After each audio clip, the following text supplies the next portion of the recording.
circled, girl learners are doing better than boys.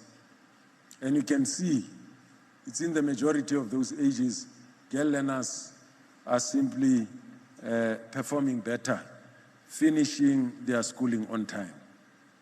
And this is the breakdown. I'm going to move and I'm going to jump this one. You can see that in accounting, Limpopo is leading in performance in terms of achievement. Limpopo is followed by Western Cape. Mathematics achievement, Western Cape is leading, and it's followed by Northwest. Physical science, Limpopo is leading again, and followed by Western Cape. Technical mathematics, KZN is leading the pack, pushing it almost to 100%. Maths participation, the number of learners who are doing mathematics. And let me emphasize, there are 3 types of mathematics that we are offering in our schools. It's pure mathematics, it's technical mathematics, mathematics for artisans, technical mathematics if you want to know.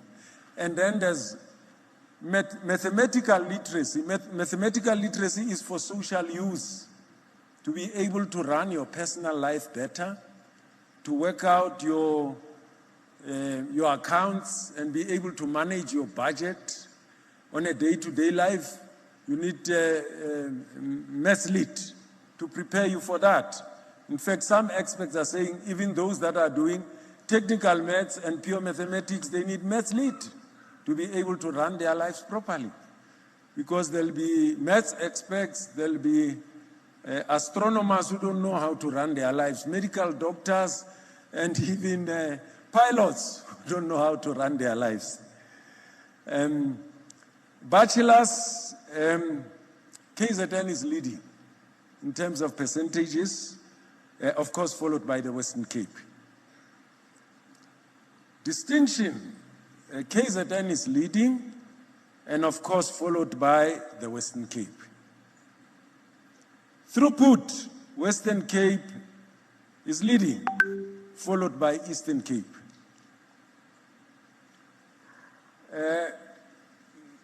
South African Sign Language, there's an improvement of 1.3%, which is good. Raw marks that were attained from the examination. And I want to thank the ASC of Umalusi for having said to us, you have to work on the South African, sure that you support these schools and support learners. Here they are, on their own, they are able to perform. Technical maths, these subjects are doing well. You can see overall they are doing well. There might be some slight drops in some of these subjects, but overall they are doing well. There's no reason why our children are not doing these subjects. The majority of them have got to do them, because that's what will equip them better to be more attracted by the market and be able to solve our problems now and even in the future. These are the home languages. You can see some of them drop slightly, as you can see there. These are the official first languages.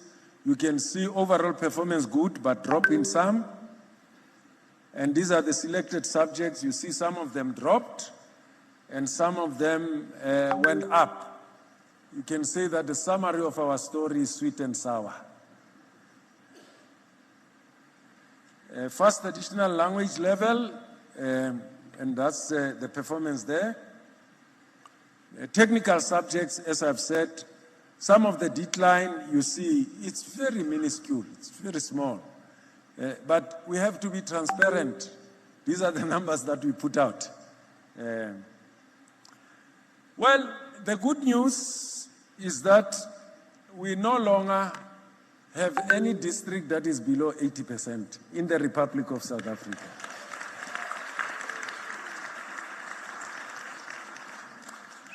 Nobody thought that it can be achieved.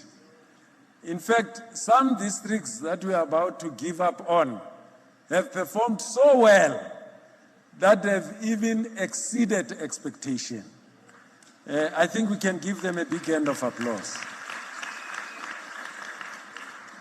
Now, in the top 10 districts, there's a lot of movement there. Ranking of provinces, there's movement. Some which were on the top, they are no longer in the top. If you look for them, you have to find them somewhere. Some which were in the middle are no longer there. Some which were at the bottom, you will not find them there. You can see even the top 10 districts, some of them are brand new. Some were there. And we are indicating the analysis there. And I think the hard work has paid off in many respects. I mean, we're calling our bottom 10 districts, they are above 80. You can see them. They are above 80, but we call them bottom 10.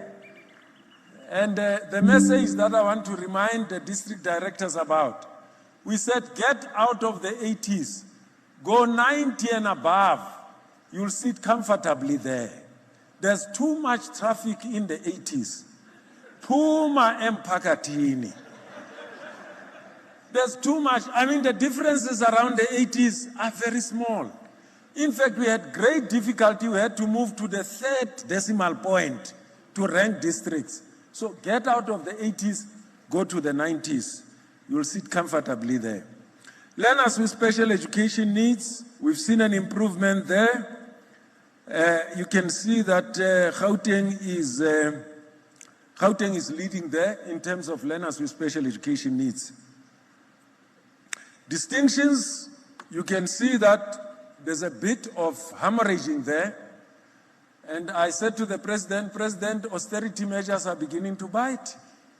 And they start with the quality, they hit at our quality, Mr. President. And the President said, come back, tell me what is it that you want me to do so that we deal with some of the challenges that you are saying are caused by austerity measures. Some of the food soldiers, circuit managers, subject advisors are unable to visit the schools and support them as often as they should because the budget doesn't allow. They are limited. You exceed your limit, you can't go and visit, you can't go and monitor.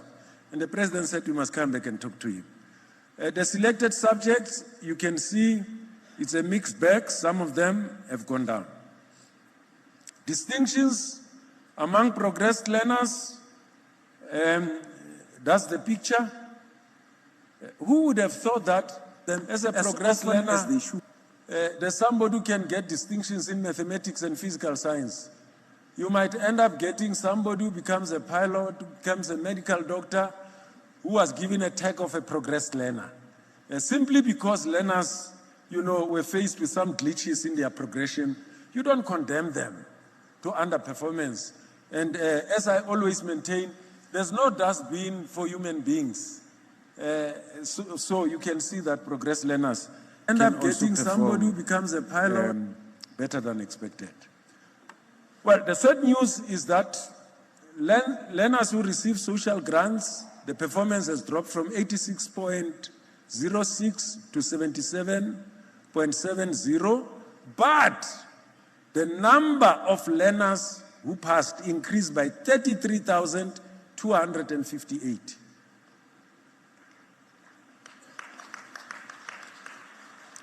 I'm sure some are saying this is contradictory. It's not.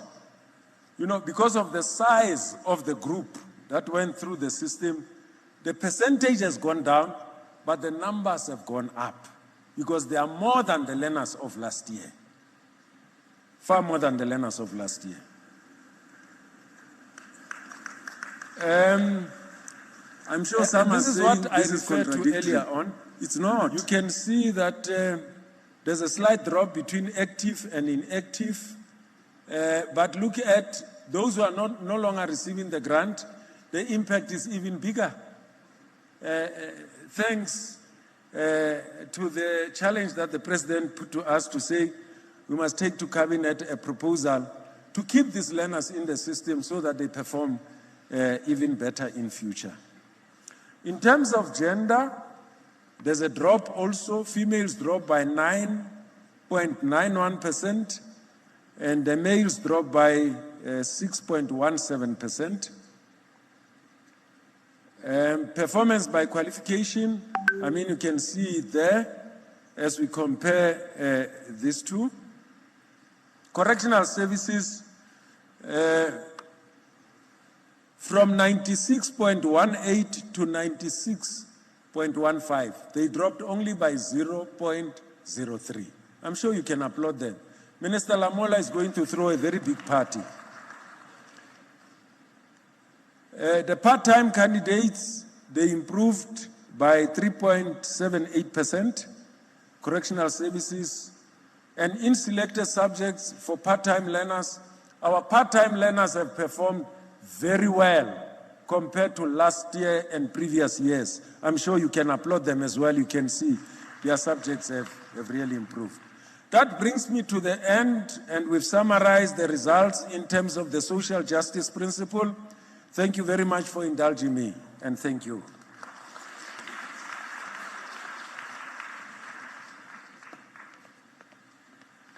Thank you, DG, for a job well done. Let's give our DG another round of applause. And I must say that our DG over the years has learned the art of concealing the most important information. And I think he's done that exceptionally well. This brings us to the end, and I think our DG has given you enough food for thought. And we are going to take a short little break, and we need to get the auditorium arranged for the live broadcast. But I'm now going to hand you over to Mr. Terence Kala, who is our Director for Communications. Thank you so much, and good evening to everyone. Give us the way standing forward. Before you is Terence Kala. I'm the Acting Director for Communications here at the Department of Basic Education. Thank you so much to everyone for joining us. You look absolutely amazing out there in the crowd. I just want to say something. We will be turning the room over in preparation for our live broadcast. What we will request is for everyone just to take a short comfort break, exit the room as we turn the room over, and prepare to now begin with the official announcement of the results of the class of 2025. We thank the DG once more, and we thank all of you for listening in so diligently. Thank you so much, and taking in the presentation that the DG has just offered. Before you is if you would all please just vacate the room in preparation for turning over for the live broadcast. Thank you so much very much everyone for joining us. You look absolutely amazing out there in the crowd. I just want to say something. We will be turning the room over in preparation for our live broadcast. What we will request is for everyone just to take a short comfort break, exit the room as we turn the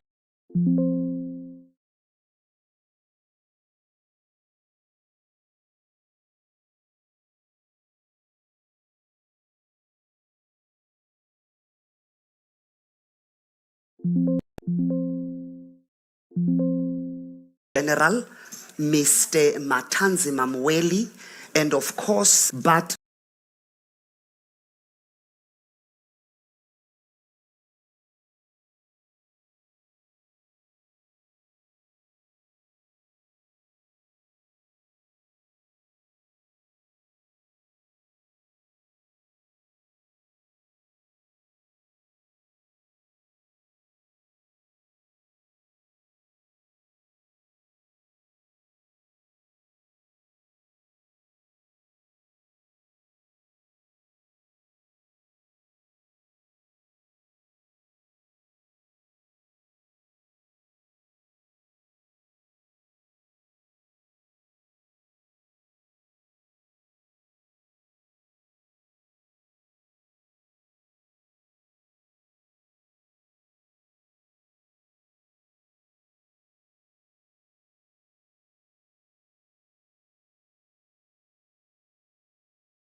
Program Director for this evening.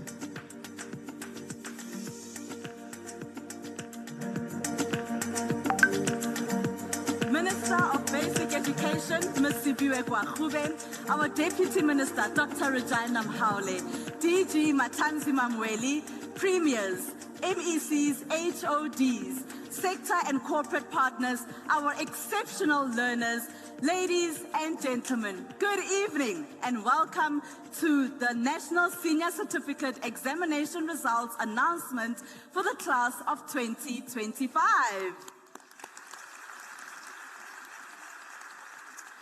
I'd like to extend a heartfelt welcome to all South Africans joining us live across the country.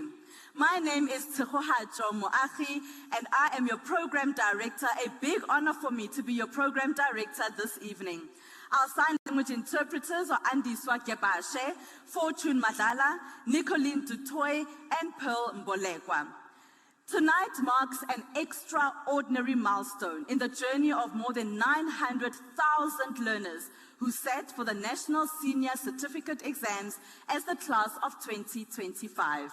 This evening, we have the honor of joining the Minister of Basic Education as she officially announces the National Senior Certificate results for this cohort. Ladies and gentlemen, it is important to pause and to reflect on the human stories behind the dedication and sacrifice, determination and hope that define this particular cohort. In the weeks and months leading up to the NSC exams, our matriculants faced long days, extremely late nights, and countless moments of perseverance. Their journeys are as diverse as our country, and yet they were united by their shared commitment to succeed.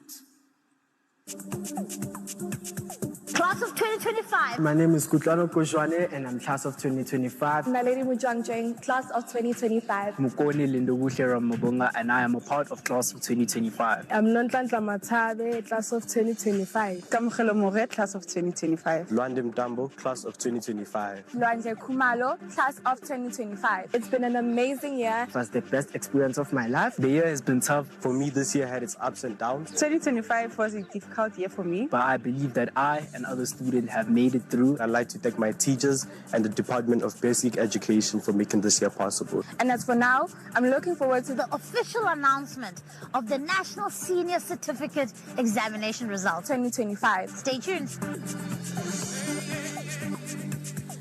What a moving reminder that behind every result is a young person with a story, shaped by discipline and extraordinary determination. Supporting the journeys of these young people, ladies and gentlemen, requires partnerships, strong partnerships that believe in the potential of our young people and consistently step forward to help unlock it. This evening, we are proud to welcome back one of our most valued and long-standing partners. MTN has been an integral part of the National Senior Certificate results announcement for the past 6 years, standing with learners, with families, and the education sector as a whole in moments that shape the future of our country. Now please join me in welcoming the Group Chief Sustainability and Corporate Affairs at MTN SA, Nompilo Morafo, to the podium.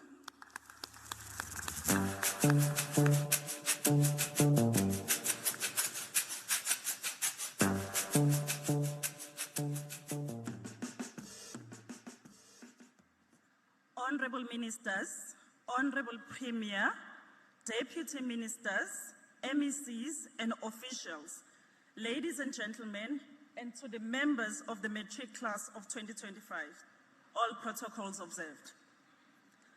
It is an honor for us, MTN, to be standing here today in support of the Matric 2025 results. MTN was established in South Africa at the dawn of democracy in 1994 as a leader in transformation. Our story is a clear one. We have a belief that says everyone deserves the benefits of a modern connected life. For that reason, we believe that connectivity alone could help unlock opportunity and access for everyone. For more than 3 decades, MTN have grown alongside this nation of South Africa through moments of progress and also moments of challenges. By harnessing the talent of our diverse people in this country, MTN now also offers services beyond South Africa. We now, ladies and gentlemen, offer services to more than 300 million Africans across the continent. MTN South Africa proudly serves about 40 million of these subscribers. Our customers are here, our people are here, our families are here, and our futures, therefore, are here. South Africa is not simply one of MTN markets, but it is our home.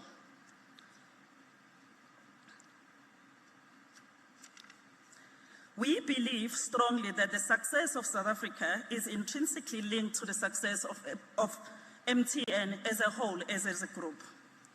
At MTN, we understand that education is not just about social good, but it is a national imperative. Education is the engine that drives opportunity, economic participation, and inclusive growth. Through the MTN Foundation, more than half of our social investment goes into education. We do this because we know that long-term national progress does not begin in boardrooms, but it begins in classrooms. Our partnership, therefore, with the Department of Basic Education reflects our belief that responsible corporate citizens cannot stand on the sidelines and watch. It is important to note that no learner in this room has succeeded alone. Behind every student here today, it took a village. It took parents, it took caregivers, it took teachers, principals, support staff, and yes, our communities where we come from. Your belief, this is to young people, your belief and the sacrifice that your parents had in you have helped shape what you have become today. Today belongs to all of us, including the parents and the caregivers to our children. And to the class of 2025, we are here for you. We believe in you. You are capable, you are talented, and you are ready. MTN will continue to walk this journey with you. We will continue to walk the journey with the Department of Basic Education because we invest in education and therefore we're investing in the future of South Africa. Congratulations on everything you have achieved, and we'd like to really congratulate the class of 2025 on everything that lies ahead. Thank you.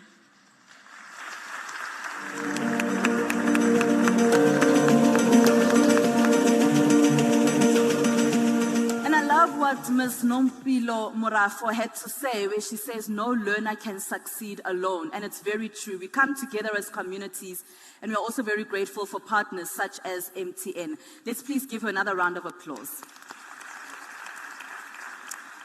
Now, if one thing is certain, is that the future belongs to our youngest citizens. Today, they are in the classrooms. Tomorrow, they are in the lecture halls. And in the years ahead, they're in boardrooms. They are in positions of leadership. They are in communities across the country. Since assuming office, the Minister of Basic Education has approached her responsibility with a lot to learn and to engage directly with the learners, with teachers, with school leaders, parents, and civil society across the country. Ladies and gentlemen, please rise and join me in welcoming the Minister of Basic Education, Ms. Siviwe Kwagube, to deliver the keynote address.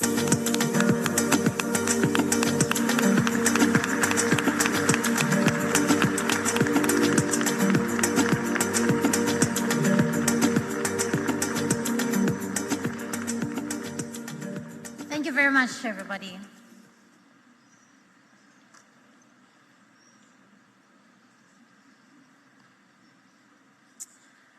Director, honorable ministers, ministers, premiers and MECs, members of parliament and provincial legislatures, the chairperson, council and CEO of Umalusi, leaders of education unions, SGB associations, our partners from civil society academia, business and our sponsors, educators, parents and learners and members of the media, and the South Africans watching at home, molweni and good evening.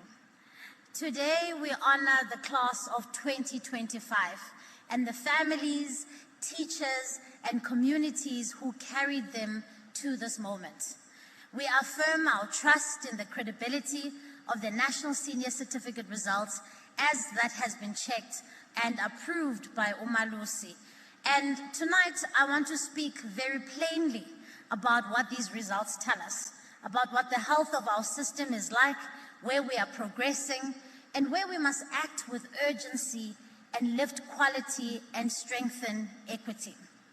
And then at the end of my remarks, I will announce the national results and the provincial outcomes, so we can receive the numbers with both clarity and with purpose. These are the second NSC results released in South Africa's new era of a multi-party government. 20 months ago, in May 2024, South Africans chose cooperation over division, maturity over instability, and shared responsibility over blame. And from that choice came the government of national unity to strengthen institutions, to grow the economy, and to create jobs. And what matters the most is that even as this power shifted, our country did not splinter. We proved that we can renew ourselves without collapse, change without chaos, and work together in the national interest. Education sits at the center of that national project, because our future is formed in classrooms long before it is debated. The Department of Basic Education is charting a new path. We do so with humility, and we do so with gratitude for those who have come before. We honor our predecessors in this office, including Professor Sibusiso Bengu, Democratic South Africa's first Minister of Education, who helped lay key legislative and policy foundations for our system.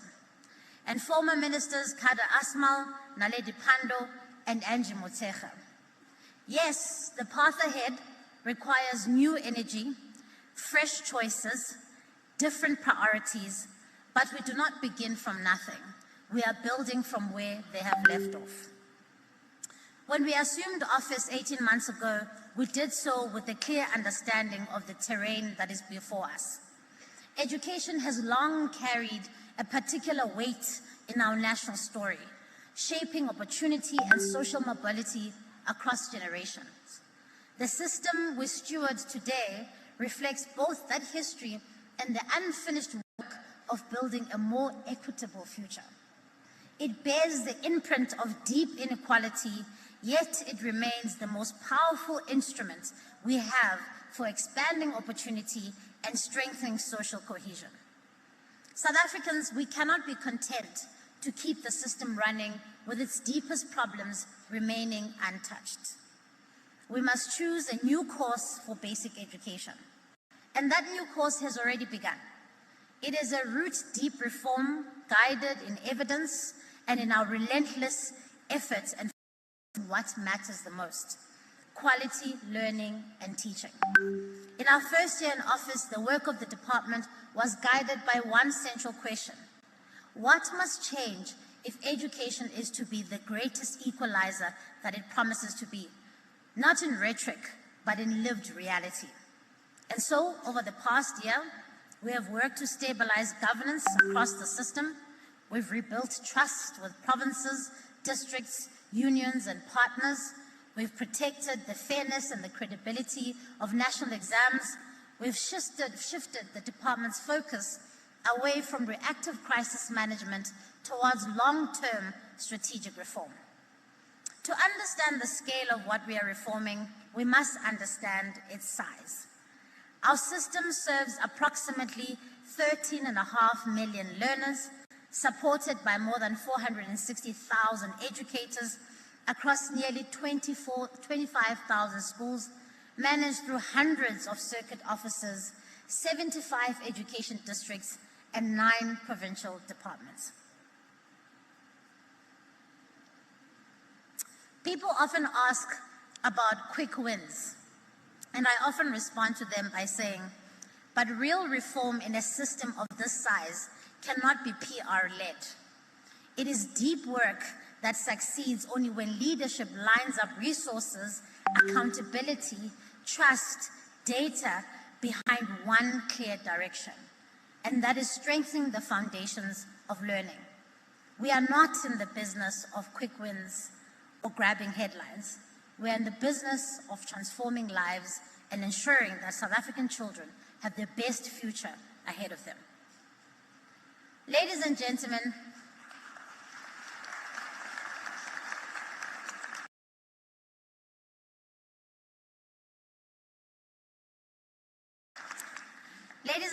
the NSC remains one of the most largest and most complex operations, surpassed only by the national elections.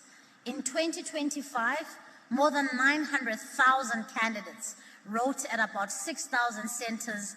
Millions of scripts were set, printed, written, marked, checked, and quality assured. Where irregularities appeared, they were investigated and they were dealt with immediately. Where weaknesses were found, we strengthened controls and consequence management. We can have confidence that these results, ladies and gentlemen, are earned and they are not gifted. South Africans, we must also put the stubborn myth to rest. 30% is not the matric pass mark.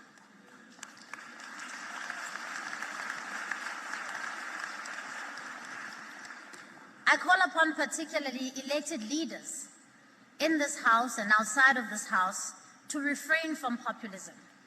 Because the danger with this is that it discourages our learners, many of whom have different paths that they will take.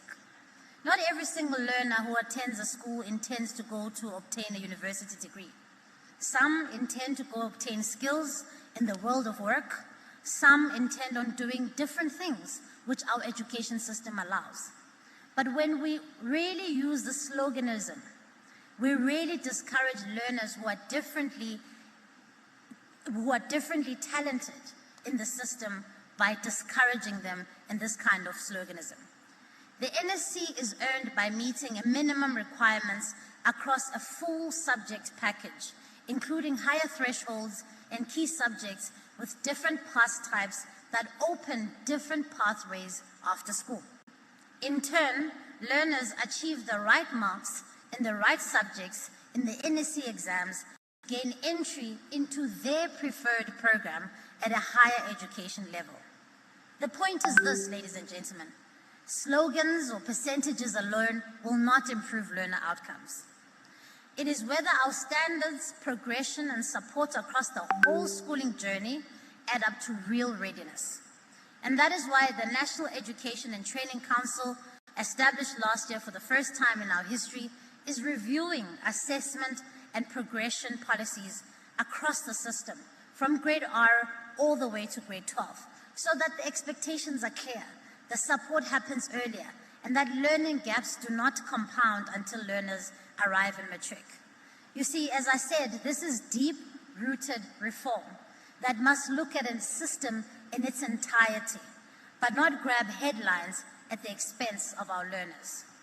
Raising the bar in grade 12 imposes a moral obligation for us to strengthen the foundations, school readiness, early learning, reading for meaning by age 10, and early numeracy. When we speak about the NSC, we must therefore resist the urge of viewing it as a single moment in time. Matric is not an event. It is a journey that spans for more than a decade. Many learners pursue these milestones under real strain of poverty, of hunger, unsafe environments, long travel, language barriers, overcrowded classrooms, but they still persevere. These realities, ladies and gentlemen, shape performance long before the first exam paper is written. And they are why quality and equity cannot be separated. And yet there's hope, because every year in no-fee schools across South Africa, children are carrying heavy burdens, still walk into classrooms and choose to pursue excellence. They study by candlelight, they share textbooks, they travel far, but they keep going. And when that determination meets dedicated teaching, committed school leadership, and district support, schools, the results can be extraordinary. Ladies and gentlemen, in 2025, we accelerated the work of turning the system towards its foundations. In doing so, we've drawn inspiration from an enduring symbol of our land, the baobab tree. The baobab does not grow quickly or rush skyward. It grows downwards, deep into difficult soil, surviving droughts and storms. Only later does it rise, offering shelter, nourishment, relief, and stability for generations. No tree grows tall when its roots are weak, and no education system transforms when its foundations are weak. So for decades, South Africa rightly focused on expanding access to education. That work was absolutely necessary and it was just. But access without quality is not equity.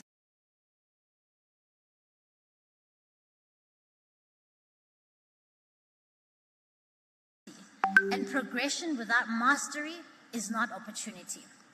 And so quality is measured by what learners can do and by whether opportunity stays open in particularly gateway subjects. If education is to be an equalizer of opportunity, then a child born in Soweto and a child born in Sandton must receive, at the start of their learning journey, an equal education that equips them to read with meaning, to count confidently, and to imagine their future without limitation. The greatest injustice in our system is not found in grade 12. It is found much earlier, and it is visible in a familiar story I often cite, the story that I call the tale of the two 10-year-olds.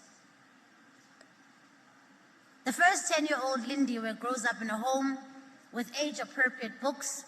She's read to from the age of 2. She's enrolled in a registered ECD center with trained practitioners, nutritious meals, and supportive caregivers who identify her needs early. By grade 1, she arrives ready, confident, and at 10, she's reading and writing independently and solving math problems with confidence. The future is wide open to her. Sipho, who's also 10, grows up in a poorer community with no books at home. He does not attend an ECD program. He interacts for the first time with a book when he's in grade 1. But grade 4, he struggles to read and write and count for meaning, not because he lacks potential, but because he has weak foundations of learning, because the system did not prioritize the right things. Ladies and gentlemen, make no mistake, Lindiwe and Sipho are the faces of education inequality in our country. And that is why the greatest injustice is found much earlier in the system. It is found in children who are not thriving by 5, in learners who are unable to read for meaning, in early numeracy gaps that later close the doors to maths and science. The Thrive by 5 index that we released in September last year indicates that 42% of children aged 4 to 5 are developmentally on track. And so too many children start school already behind, and that gap compounds each year. And you'll see how this becomes important when we talk about the culmination of Matric results.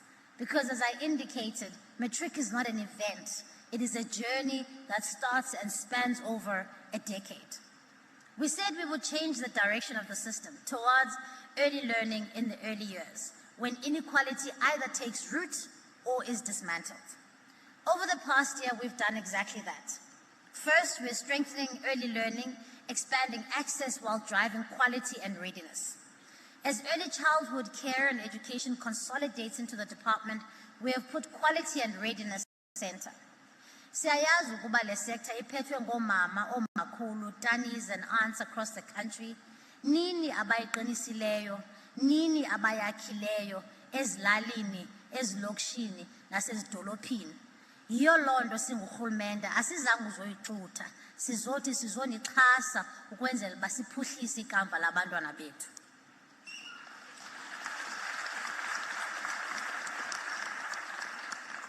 we are backing practitioners with a clearer curriculum guidance, stronger professional development, and quality improvement pathways that do not exclude the poorest. We set an ambitious target to register 10,000 ECD centers in 2025, and we exceeded it. More than 12,000 centers are registered in 2025, and we're bringing the total registered to over 33,000. This enables more than 1 million children. Colleagues, this enables more than 1 million children to access the subsidy that supports nutrition and quality early learning. To expand access to our rural provinces, we've established an outcomes-based education fund.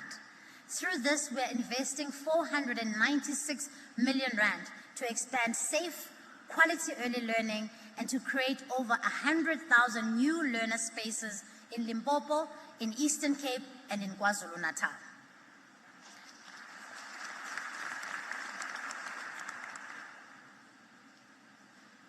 We have now set a new ambitious target to create 250,000 new ECD spaces by next year.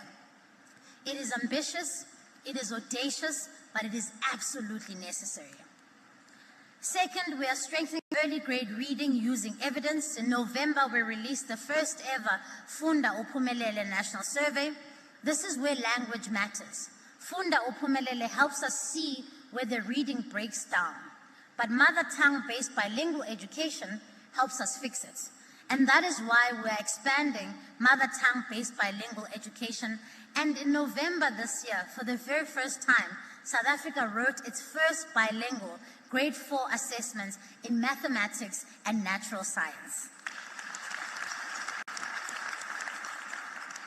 Third, we are improving the tools and conditions for early learning in the early grades.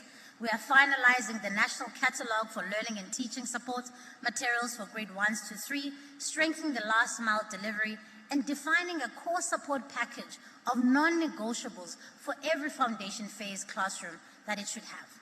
For the first time in over 2 decades, we've launched a review of the formula for allocating teaching posts to schools so that it reflects today's pressures, including overcrowding, curriculum demands, and the expansion of early learning.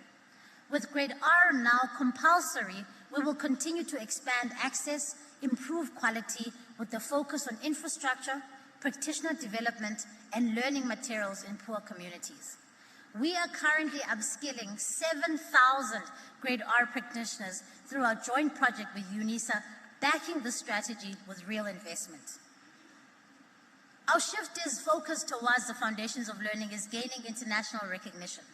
Our efforts to establish an IPSA network for quality foundational learning has been endorsed by heads of states of India, Brazil, and even our own President Ramaphosa. Fourth, we are strengthening teacher development in practical ways that protect learning time, including prioritizing bursaries for foundation phase students, teachers through Funza Lusha. And finally, we are treating child well-being and safety as a priority because children cannot learn when they are hungry or unsafe. We are strengthening the National School Nutrition Program and improving accountability, procurement, and monitoring. We are also piloting an ECD nutrition program to prevent child stunting caused by malnutrition. In 2025, we strengthened the school safety protocol with SAPS, and in the first term of 2026, we will be kicking off an anti-bullying campaign with MECs to intensify prevention, reporting, and response at a school level. This year, we will also finally finalize the review of White Paper 6 on inclusive education so that learning barriers are identified early and support reaches learners where vulnerability is at its highest. We are also streaming reporting tools to remove duplication. Teachers have told us that administrative burden is what is really burdening them in schools. So reporting must serve teaching and not just paperwork for the sake of paperwork. For the first time since 1994, we've undertaken a financial analysis of provincial education departments. 7 of 9 provinces have been flagged as financially unsustainable, and provinces were asked to develop financial recovery plans. This work is also supported by our partners, the ELRC and the drive to eliminate ghost teachers and learners. For teachers, this is what it means in practice. Clearer guidance in early grades, better materials in getting to classrooms, less duplicating reporting, and stronger support to protect learning time, especially in the foundation phase. And now, let me turn to what the country has been waiting for, the 2025 NSC results.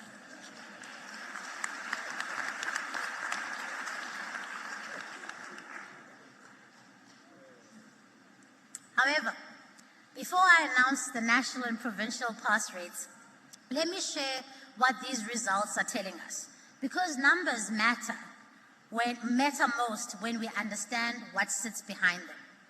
This was the largest class in history to sit for the final Matric exams in our country.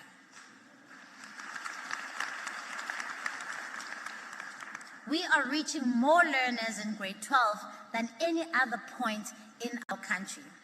However, quantity is only but the starting point. The next phase is about quality, making sure that access translates to learning and learning translates into stronger outcomes, especially in gateway subjects. The story of the class of 2025 begins in 2014. It is a story of resilience, of young people who kept going through difficult seasons, including going through a COVID-19 period when they were in grade 8. In 2014, 1.2 million children entered grade 1. By the same time of the same cohort, they reached grade 10 in 2023, a decrease was about 4% was noted. We therefore have a very high retention rate between grade 1 and grade 10. And I think that speaks to the strength of our system and the strength of the fact that we recognize the constitutional obligation of keeping children in school for the compulsory going age. However, between grade 10 and 12, a large number of learners begin to repeat, others leave the system, and others leave the schooling system. The full-time grade 12 class of 2025 had 778,000 learners enrolled. This tells us something important, that the largest dropout pressure is not across the whole system.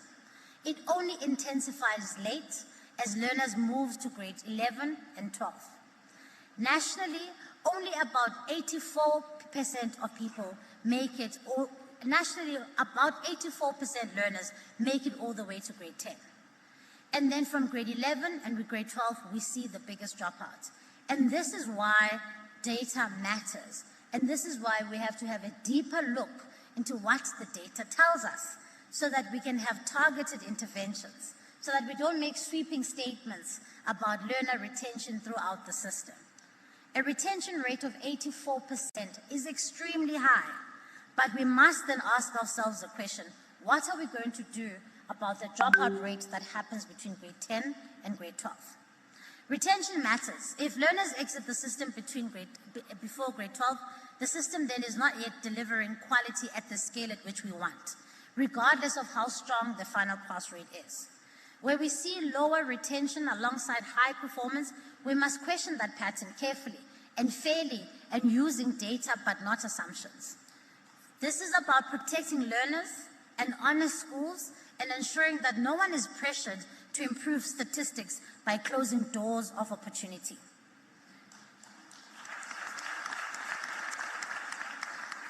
If any learner is being discouraged, diverted, or left without support, whether of grade 12 or entirely out of gateway subject, then we must find it, we must stop it, and we must replace it with earlier support and keep doors of opportunity open.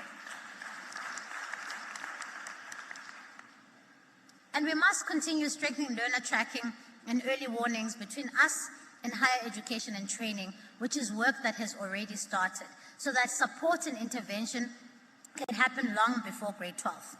That is why our biggest system health test is not only the pass rate, but whether or not learners stay the course from the early grades right through to grade 12. This data also shows a far more stable system. The largest share of candidates were 18 years old, a sign of on-time progression. The percentage of learners who were unable to sit for their exams has fallen sharply from 17% in 2017 to 2% today. Part-time candidates have also declined, reflecting a lower number of candidates who are seeking to repeat. grade 12 given the improved performance. These trends also matter because they point to a far more stable system, and the stability is the platform on which we must build, and now we must build a strong foundations. Girls now outnumber boys by 56% to 44%, reflecting stronger protections of the girl child, including the removal of pregnancy as a barrier to education. But the boy child is increasingly being left behind, becoming underrepresented in matric cohorts and less likely than girls to return through second chance pathways. This imbalance requires urgent and targeted intervention.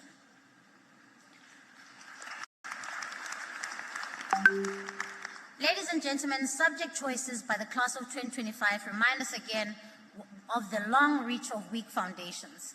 Only 34% of candidates wrote mathematics, while the rest wrote mathematical literacy. This is concerning for us because mathematics is an important gateway subject. We're encouraged by the enrollment increases in mathematics and other gateway subjects such as accounting and physical science and other technical subjects. However, we would like to see the performance matching that enrollment.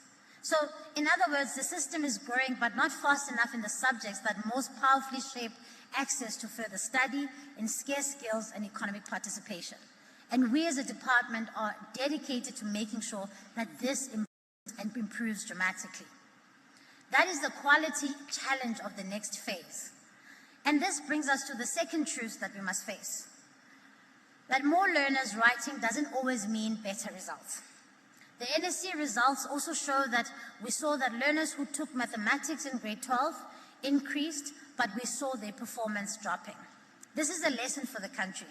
If we want to widen gateway pathways, we must ensure that learners have foundational skills required to take on gateway subjects, but also not only to take them on, but to succeed in them.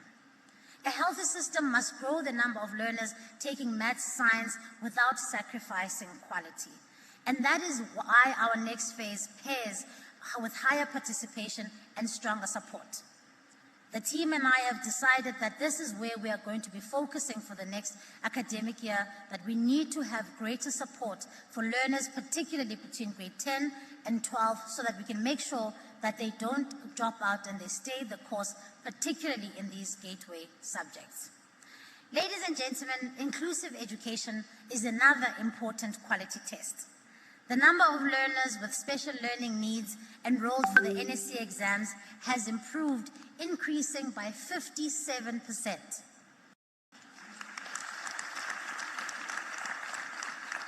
The progress is not only in participation, but it is also in achievement. Significantly more learners with special education needs wrote and passed and achieved admission to bachelor passes in 2025. The biggest increases were recorded in the Free State and in the Western Cape, and we will work with other provinces to try and achieve similar increases. Challenges remain in ensuring that South African Sign Language is widely accessible as a sign language of learning and teaching. We currently have too few trained specialists to teach gateway subjects through sign language, and this requires our careful attention. In a country committed to dignity inclusion, we cannot only stop at just producing an exam paper. It must extend to accessing a full curriculum, including gateway subjects in sign language. We must also look at the quality of the passes being achieved, because this is where post-school opportunity is shaped. Here we look at passes that open doors to bachelor studies, diploma studies, and high certificate studies. While the national percentage of what we will call the bachelor passes has decreased slightly from 48% to 46%, more candidates than ever before in South Africa have increased with bachelor passes by 8,700, meaning we have 345,000 learners who achieved bachelor passes this year. I think they deserve a round of applause. That is a record number of bachelor passes that we have had thus far. A further 28% achieved diploma passes and 13.5% achieved higher certificate passes. And this is why quality matters. It tells us not only how many learners have crossed the line, but how well prepared they are for what comes next. And ladies and gentlemen, particularly for my district directors who are sitting on this side of the room, for the very first time, all 75 districts have achieved a pass rate of 80% and above.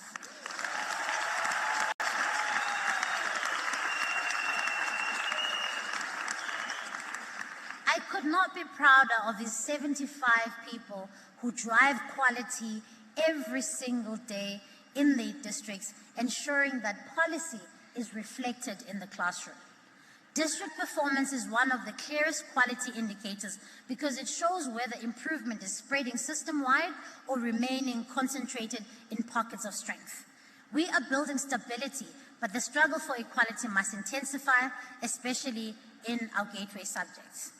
The accounting pass rate decreased slightly from 81% to 78%, while mathematics decreased from 69 to 64. There was, however, an increase in physical science from 76% to 77%.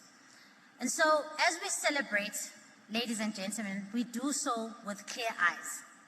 The next phase is about deeper mastery, especially in gateway subjects. It is about increasing the number of learners taking and excelling in mathematics, physical science, and other gateway subjects with support so that opportunity expands without quality collapsing.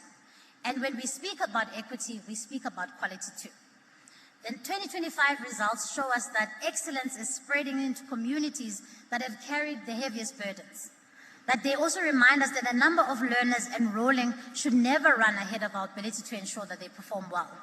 Our responsibility to protect what is working, to deepen it so that achievement becomes durable and that progress is not measured by who gets through, but by how well learners are prepared to go beyond the school gate. We also see something else in these results, something that South Africans should all be very proud of, especially when life is hard and hope is sometimes short in supply. In township and rural communities, in no-fee schools, excellence is becoming a pattern. This year, we saw a sustained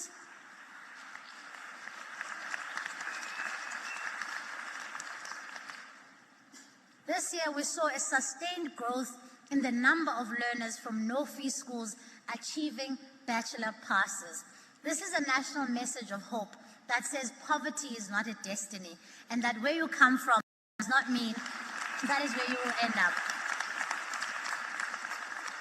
And for many of these young people, bachelor passes will not only just open a door, it will change a family's story. It may mean the first university graduate in that home, the first teacher, the first lawyer, the first doctor, the first engineer, the first scientist in that family line. That person may be the first person to be able to break a cycle that has held generations back. And so we ought to be proud of these learners.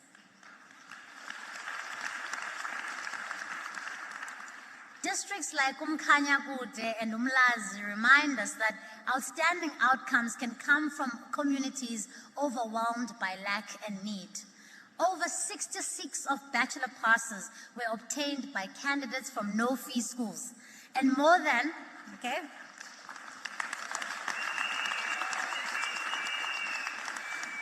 and more no-fee schools are achieving pass rates between 80 and 100%. Our task now is to protect what is working and deepen it to make it durable. And finally, we cannot separate education outcomes from learner well-being. While most social grant beneficiaries wrote the NSC exams in 2025, 78% of these candidates passed, down from 86% previously. That drop, despite more learners writing, is a warning that must be understood and addressed. Candidates with social grants performed far better than candidates whose social grants became inactive after reaching 18 years, highlighting the importance of social protection to learner performance. Social protection and education outcomes are completely interlinked, and so we will be engaging with the Department of Social Development to find more sustainable ways of ensuring that we protect grade 12 learners who are still actively in school to be able to access the social grant so that their academic performance doesn't drop. When we speak about deep roots, we also speak about the whole ecosystem which makes learning possible. And now, South Africa, having honored the work and faced the hard truths, behind these numbers, let us come to the results themselves. In 2025, over 656,000 learners passed their national senior certificates. That figure carries the effort of every teacher, every learner, families in every corner of our country, so let us turn to the provincial results. In 9th place is the Eastern Cape that has achieved a pass rate of 84.17%. In 8th place is Limpopo that has achieved a pass rate of 86.15%. In 7th place, Mpumalanga has achieved a pass rate of 86.55%. In 6th place is the Northern Cape, having achieved... Okay, let me start again. In 6th place is the Northern Cape, having achieved a pass rate of 87.79%, marking the biggest improvement of all the provinces.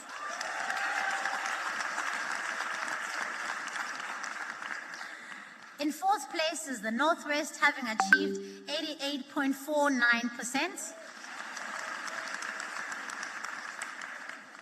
In third place, wait for it. In 3rd place is Gauteng, having achieved a pass rate of 89.06%.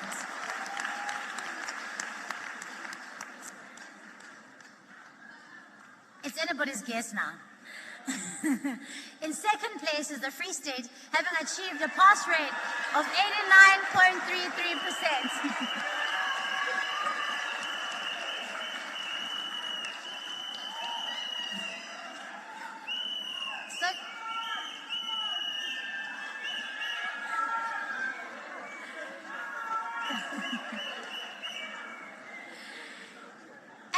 Performing province is KwaZulu-Natal with a pass rate of 90.6%.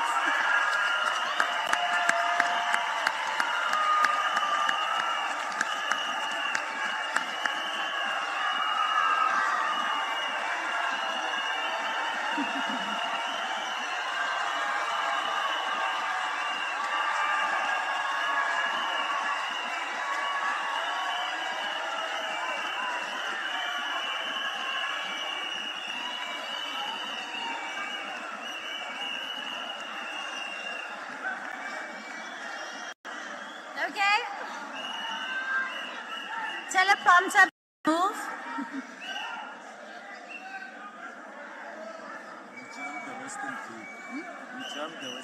Did I? Okay. And my apologies.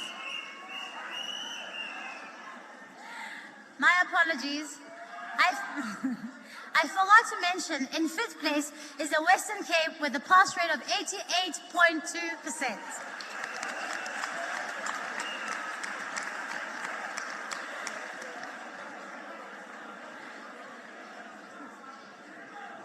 I apologize, MEC. He probably thought I had amalgamated the Western Cape with another province. No, I did not. And now, ladies and gentlemen, nationally, the NSC pass rate is 88%, an increase from 0.7% from 2024.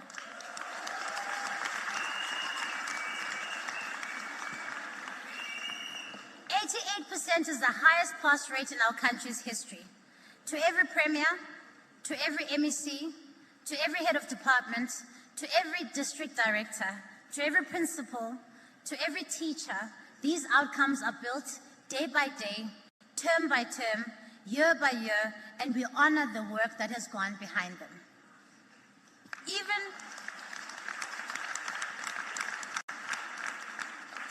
Even as we celebrate progress, we have to be honest about the risks ahead.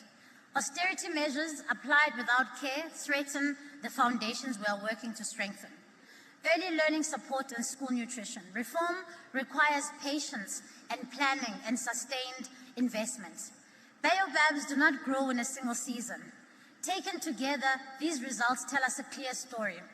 The system is more stable, participation is improving, inclusion is expanding, integrity is holding firm. But the results also confirm a central truth in our reform agenda, that without strong foundations in the early years, inequality will always return later. So then the new course we have set for the basic education system is defined by deep roots, strong foundations, and a long vision. It is focused on quality as much as it is on access, on safer schools as much as it is about ensuring that children can thrive by 5, on an education system that is able to claim Africa's demographic dividend. So this is not a rejection of the past. It is crossing into new territory, informed by experience, guided by evidence, and anchored in foundations strong enough to carry the future. But government cannot do this alone. Strengthening the foundations of learning is a national project. Kubazali bethu masiqinisekise ukuba abantwana bayafundelwa ingakumbi ngolwimi lwabo. Masibakhuthaza abantwana bethu basihambe isikolo ukwenzela baze bagqwese. To teachers and school leadership, protect learning time, use evidence-based learning grade methods, support one another through collaboration and professional learning communities. And to provinces and districts, prioritize ECDs, foundation phase staffing, timetables, teacher support materials, because these are incredibly important. And to communities and partners, support early learning, school safety with action and accountability, because when we strengthen the first steps of learning, we change the last outcomes. To the class of 2025, I say, congratulations on breaking the record of the highest pass rate in South Africa.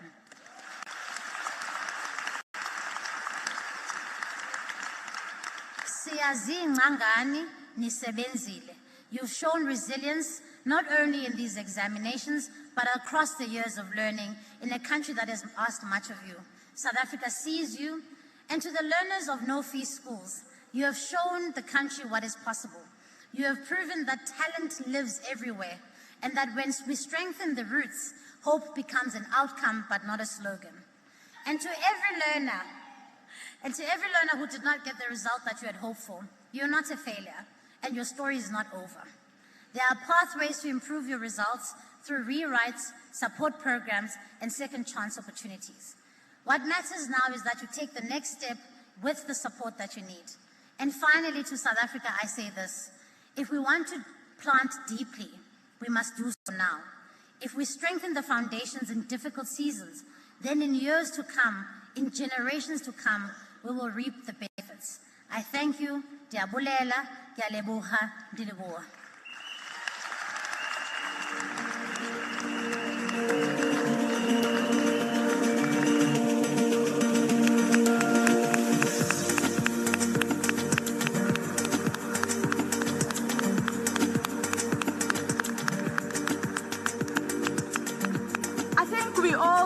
Another round of applause, one for the class of 2025, and the second one for KwaZulu-Natal. Congratulations to KZN. Honorable Minister, a very big thank you to you for that address and for sharing with the nation the achievements of the class of 2025. 88%. Amazing. Moving in the right direction, this education system. It is now time, ladies and gentlemen, for the presentation of awards for our top achievers that are sitting on the stage. For each category, we will recognize the third place, the second place, and then the first place as the top achiever. Achievements are calculated from 6 subjects, excluding life orientation, including 2 languages, and a learner's 4 best remaining subjects. Only full-time candidates with valid results qualify.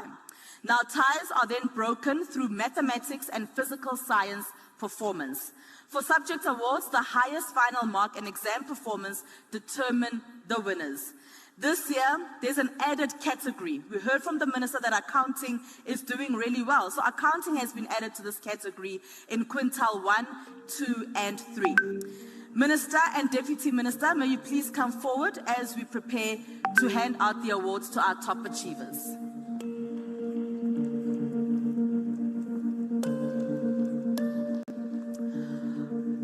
All right, let us then start, ladies and gentlemen, with quintile 1, Deep Sluit Secondary School number 2, Malata Tanya Mutimela from Gauteng.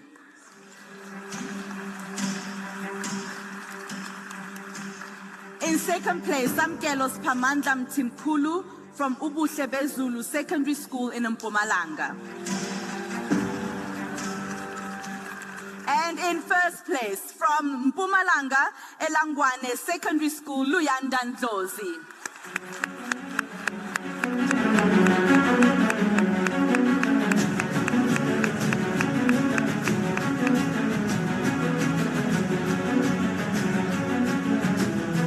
We'll afford a photo moment for Luyanda. Congratulations to you, Luyanda. Let's move over to mathematics now. In third place, Tabang Mkukuma Mashihu from Kutalani Secondary School in Mpumalanga. In second place, from the top province, Olwethu Lionel Dada from Tugela Secondary in KwaZulu-Natal.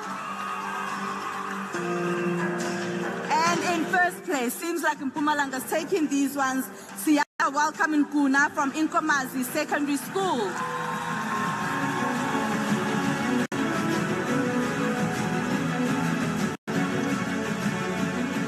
What we need to remember, ladies and gentlemen, about these learners is that they would have gotten full marks. 300 out of 300 for mathematics. Absolutely amazing. Let's move over then to quintile 2. We'll start with Limpopo, Sikelele Senior Secondary, Thabo Siyota in third place. In second place, we've got Angie Fortune Ntuli from Pumzile Secondary School in Mpumalanga. And in first place, Temogo Matong from Sitwahosing High School in the Northwest.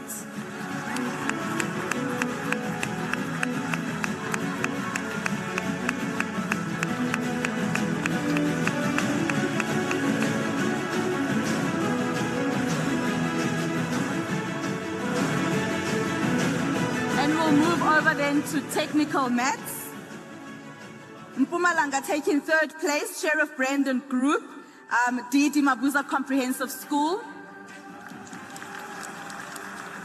In second place, also from D.D. Mabuza Comprehensive School, Kanya Bongani Khoza. And KwaZulu-Natal is in first place here from technical maths with Masibumbane High. Asanda Ndlela is the learner there.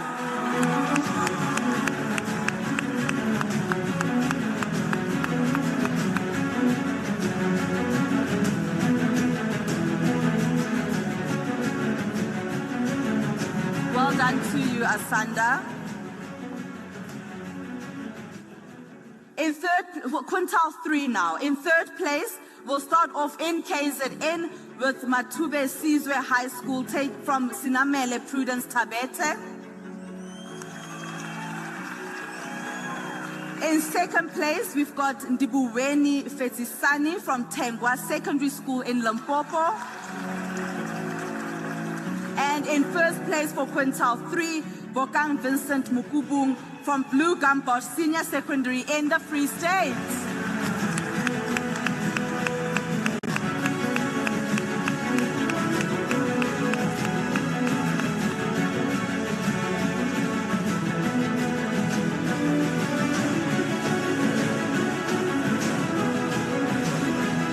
Let's move over then to physical science in quintile 3. We'll start with third place, Emma Clarence Boyens from Clarendon Girls High School from the Eastern Cape. In second place, Arinza Anthony Nwafo from Chikweba Christian School in Limpopo. And in first place from the Western Cape, Abigail Koch from York High School.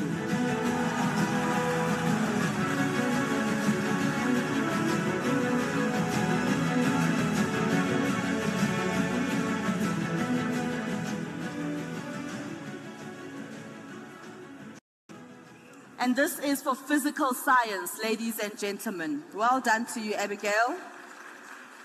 In quintile 4, we'll start in Limpopo, Maduba Stephen Munyai from Toyando Secondary. In second place, we've got Simesihle Angoba Owami Kuzwayo from King Beguzulu High School in KwaZulu-Natal. And in first place, KZN, you keep taking it, Ethan Neil Naika from Port Shepstone Secondary.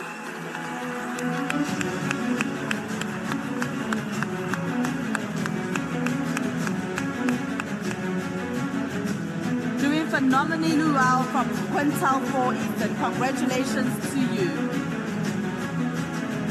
And we'll go to technical science in Quintal 4. This is the technicalities that could be quite tricky.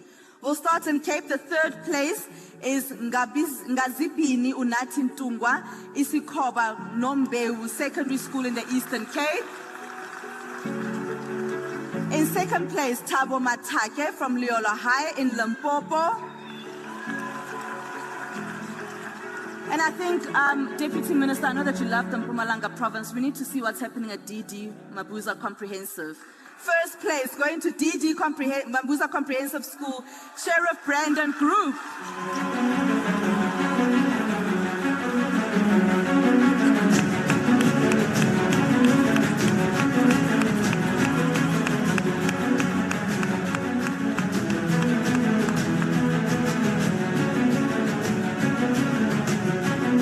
Well done to you, Sharon.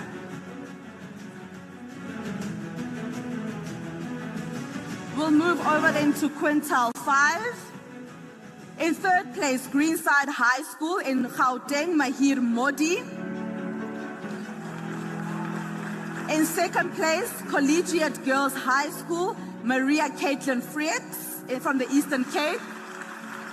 And in first place, Abigail, you should have done, Abigail Cock from York High School in the Western Cape.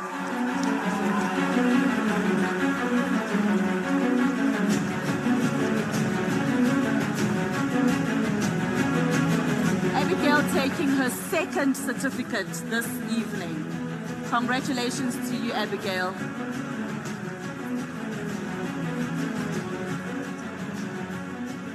Let's move over to accounting in Quintal 1, 2, and 3. It's the category that has been added this year.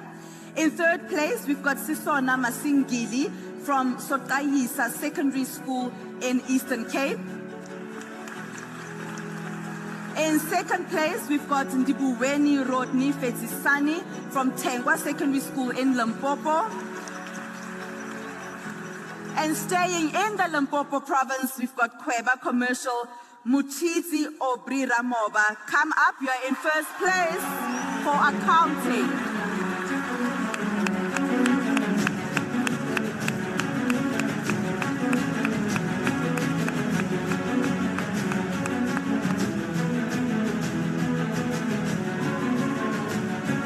As the minister said, your background does not determine where you go. South African Sign Language is our next category, ladies and gentlemen. In third place, Nonduduzo Tabiseni Mkize from Fulton School for the Deaf in KZN. In second place, we've got Amahle Ngidi from St. Martin de Porres Comprehensive in KZN.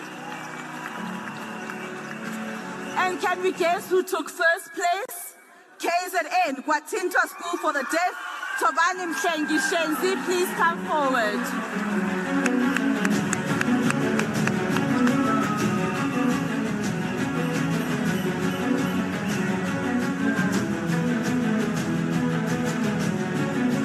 So KZN took all that, the South African Sign Language, first, second, and third place. Congratulations. Moving on to learners with special educational needs. This is our next category. In third place, Tibato Isaac Mokonyane from Rivoni School for the Blind in Limpopo. In second place, Mpho Doris Mchaka from Situtulwane Secondary School, also in Limpopo. And in first place, we've got Takunda Praise Muchuweni from Yan Kriel School in the Western Cape. And a standing ovation for Takunda. Let's continue that round of applause for her, please. Let's move over then to the Minister's Award. In Mpumalanga, Sanele Nkosepeyo Vilagazi from Makause Combined School. And we've got from JP High School for Girls, Mchonga Tako Blessing Basong from Gauteng, the Minister's Award. Congratulations, Mchonga Kato.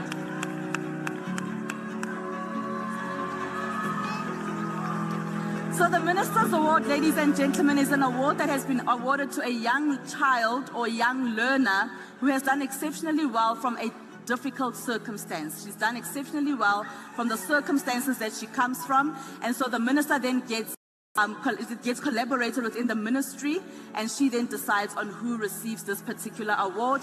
And today, from JP High School for Girls in Gauteng, Mchonga Tako Blessing Basong.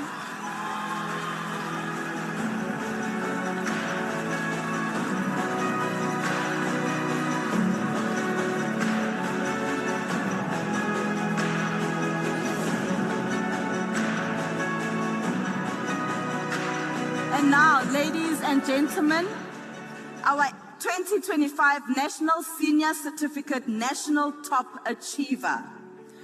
We'll start off in Gauteng Province. Kamugelo Aaron Chabalala, Ecuador College, Kirkness and Independent Schools.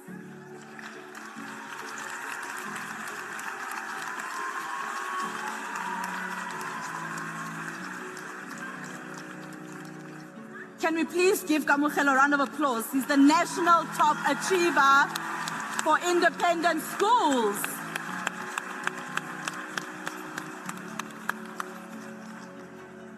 And for public schools, the Western Cape taking it, York High School.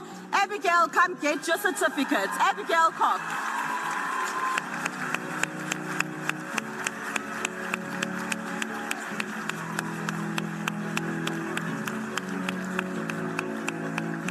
Let's keep those round of applause going. She is the top. So Abigail would be the top achiever out of all the learners that wrote the National Senior Certificate. She is #1 in the country. Congratulations to you, Abigail. Minister, Deputy Minister, thank you so much. You may take your seats. Ladies and gentlemen, please let's give our learners another round of applause.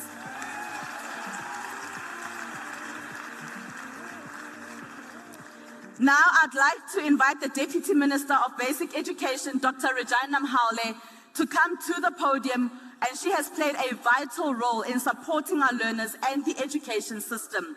The DM, as I often say, is no stranger to the education sector. She has led with extreme distinction for more than 15 years. Can I actually say 20 years to that DM, that she's led with extreme distinction. Ladies and gentlemen, please give our Deputy Minister, Dr. Regina Mhaule, a round of applause for the votes of thanks.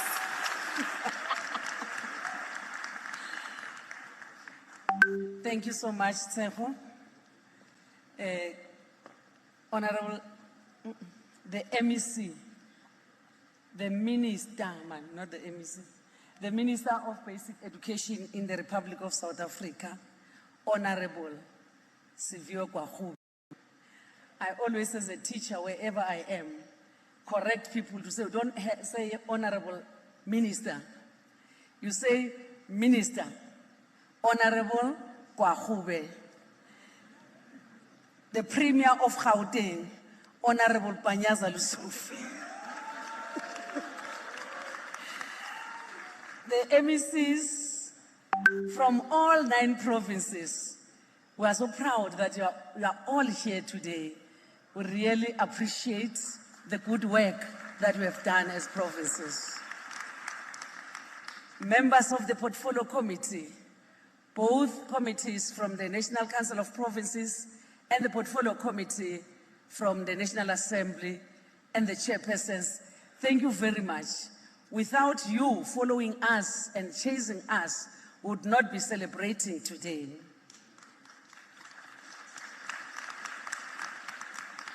Our chairperson is Honorable Maimela and Honorable Feni.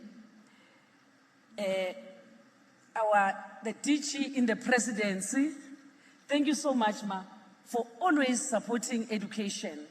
And your supporting education makes the president also to support education, because the education is the foundation for all professions. The DG of the Department of Basic Education, DG of Higher Education, I can see you are shivering when you look at the numbers. Where is he? DG Higher Education. Oh, he ran away, because he ran away from the numbers. When he look at the numbers, because he still has a backlog from last year, it's high numbers. And now we produce other numbers. Now he had to run away because we have caused problems for him and the sector in general. Leaders of our entities, Umalusi, the CEO, the chairperson, says chairperson and the CEO, NECT, chairperson and the CEO, I know you are all here. Union representatives, the ones that are representing all our teachers, more than 460,000 teachers that we have in the country.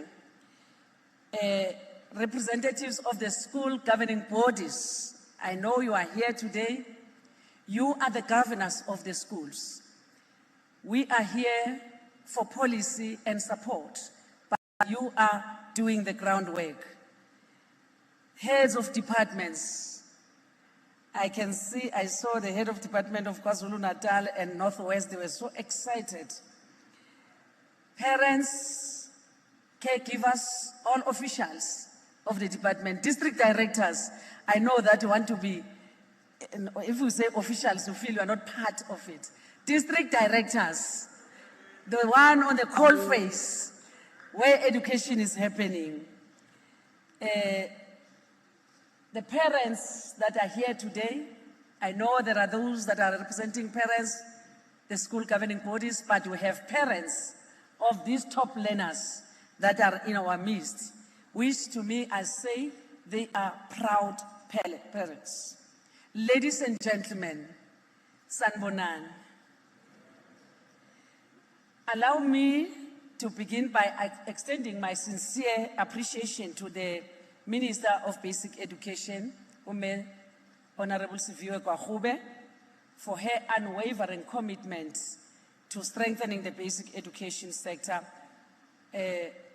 She took over from Motshekga.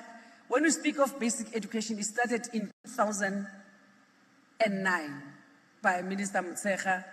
Then she left it there, and Kwagube is the second Minister of Basic Education after Motshekga, who is the first Minister of Education.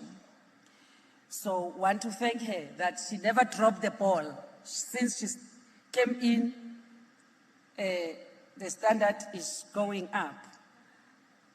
It would be amiss of me, of course, not to appreciate the work done by Minister Motshekga. It wasn't easy when she started basic education. It wasn't.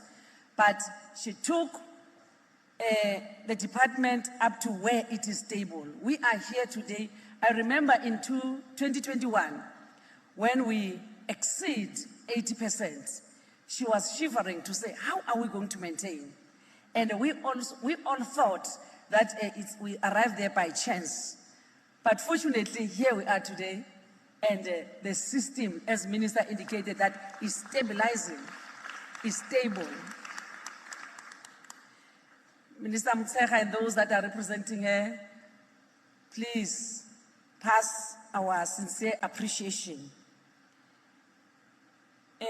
Ladies and gentlemen, I want to start by thanking parents at home. Parents at home, because education starts with parents. It's parents who teach their child to speak, to concentrate, and to focus. So, would not have done justice if we don't say thank you, parents. Thank you, ECD practitioners, for you laid this foundation, this solid foundation, upon which our foundation phase educators worked on.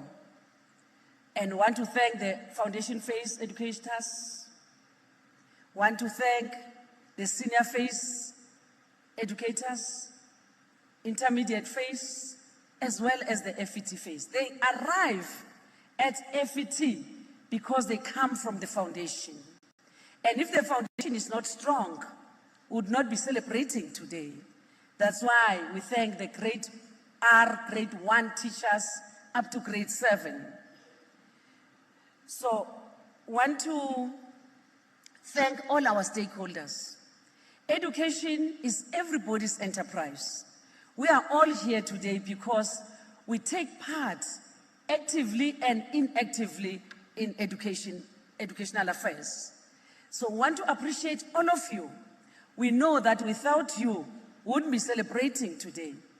It takes the entire village at national level, from businesses, enterprises, whatever, all our stakeholders, to make sure that they support education. So this cohort, ladies and gentlemen, also began their high school journey during a period of the unprecedented disruption brought by the COVID-19 pandemic, limited contact time. And at that time, I remember very well, we did not focus on them, this class. We focused on the FET and we set them aside. But here they are. They are true. They display true resilience of the system. These learners stand before us today, having reached this important milestone, is a powerful testament to their resilience as well as the collective strength of the basic education sector with all its partners. We therefore extend our heartfelt thanks to the MECs of provinces. The work is done in provinces. We know that you have sleepless nights to make sure that learners are at school. As we're moving around Northwest, Minister, we saw learners starting to be at school on Monday, this coming Monday. Yet schools will say they are opening on Wednesday, but learners are already at schools, not only in Northwest. I say Northwest because I have experienced it, but all provinces, learners are at school. We really appreciate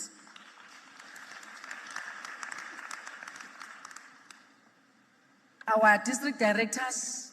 Thank you very much for the work well done. Minister said there's not even a single district that obtains less than 80%, which means the system is strengthened from a better to better. The one thing that the minister did not do, which you would have loved to hear, was the announcement of the top 10 districts. I don't know why didn't they put it in minister's speech, the top 10 districts, of which 6 are from KwaZulu-Natal.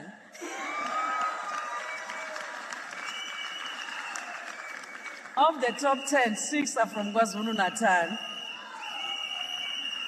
Rural, poor as they are, with Mkhanyakude being there, tops, number 2 after Johannesburg.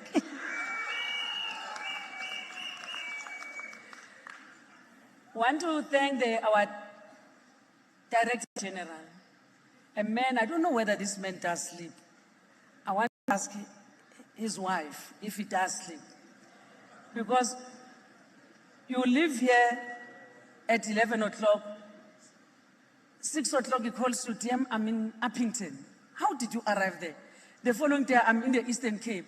The other day, he touches all the provinces in 2 weeks, which is very abnormal, but he touched every district, all the 775 districts, all the 75 districts. The DG touched all of them. Not once. During schools reopening, during exams, during the course of the year in supporting, he supports all our districts. Mr. Matanzima Mwele, thank you so much, Baba.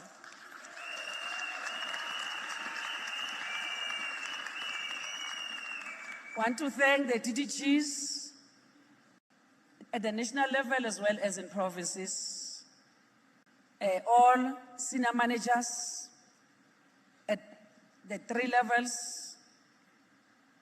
We thank you for your professionalism, diligence, steadfast commitment in managing this complex and demanding process.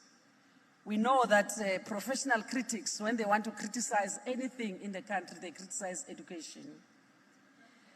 We also wish to acknowledge and thank all stakeholders in basic education, teacher unions, school governing body associations, civil society organizations, parents, caregivers, principals, teachers, support staff, education as assistants, and general assistants. Each of you has played a vital role in ensuring that teaching and learning continues, often in the face of considerable obstacles. Your contribution to the success of our learners cannot be overstated. Central to these achievements is the strength of the partnership we have built and continue to nurture across the education ecosystem. No single institution or department or individual can on their own deliver the outcome that our learners deserve.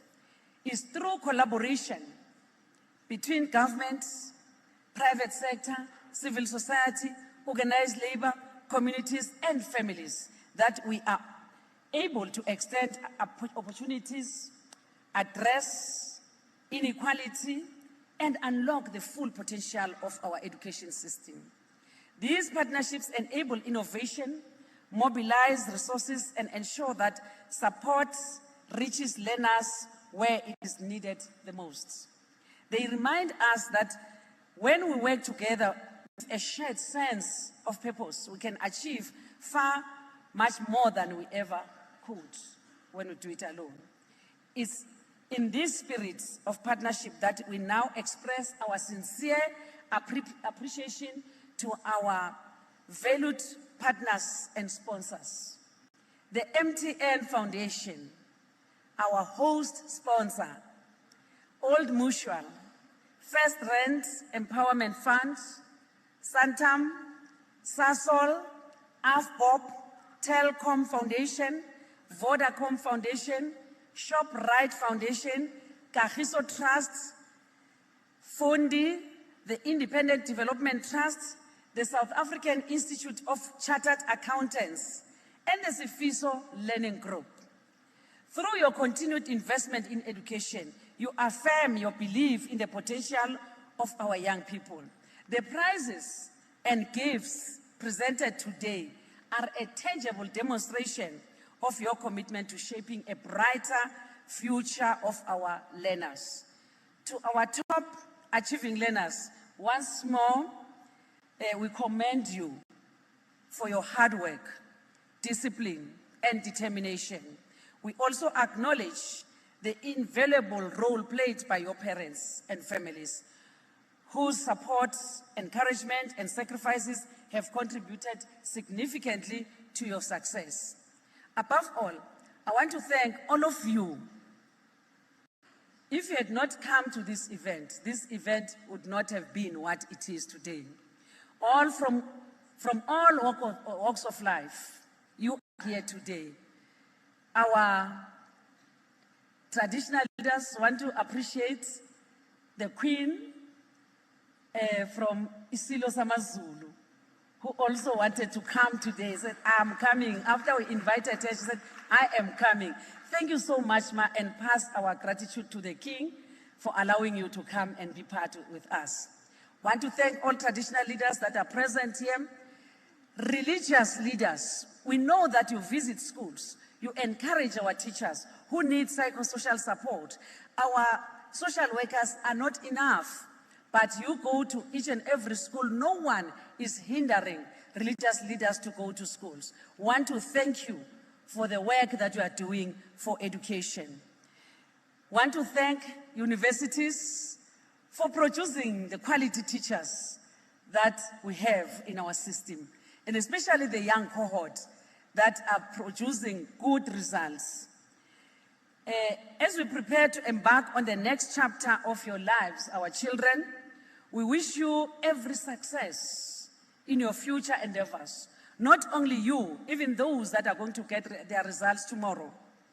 And to those that have not made it, Minister said we're at 88%, which means we run short of 12%. And those 12% are human beings, and their parents expected a lot from them. I'm saying to parents, don't put more pressure on these children. Allow them a second chance. There's always a second time. There's always a second chance. The Department of Basic Education and its provinces are willing to give them a second chance. And most of the prominent people who are successful in life never had a single chance. They had 2, 3, or 4 chances in life. So let's not push our children to want them to produce what we never produced before. So to those that are successful, we wish you all the best. To our guests, you are all very important. We wish you a safe travel as you go back home, and may God bless you all. Thank you.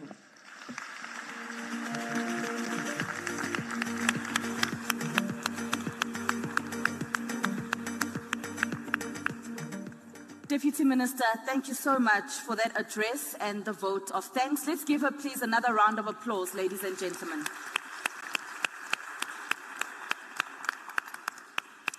That then brings us to the end of our program. It has been such an honor for me to have been part of this special occasion as your program director.